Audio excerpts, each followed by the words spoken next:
U.S. Secretary of State Antony Blinken is once again visiting the Middle East amid growing hopes for a ceasefire between Israel and Hamas.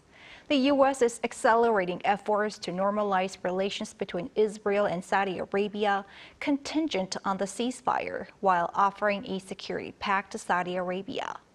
Shin Ha-young reports. There is growing anticipation that a breakthrough will be reached in ceasefire negotiations between Hamas and Israel, which have been ongoing for over 5 months.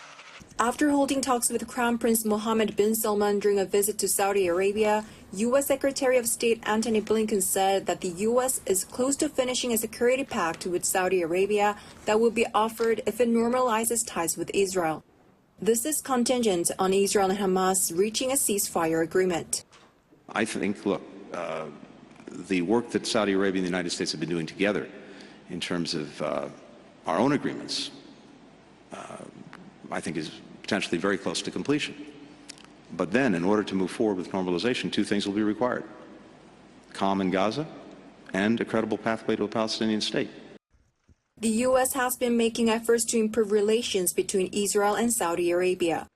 Blinken was scheduled to be in Saudi Arabia and Israel in October last year for normalization talks, which did not take place due to the Hamas attack on southern Israel and the subsequent war.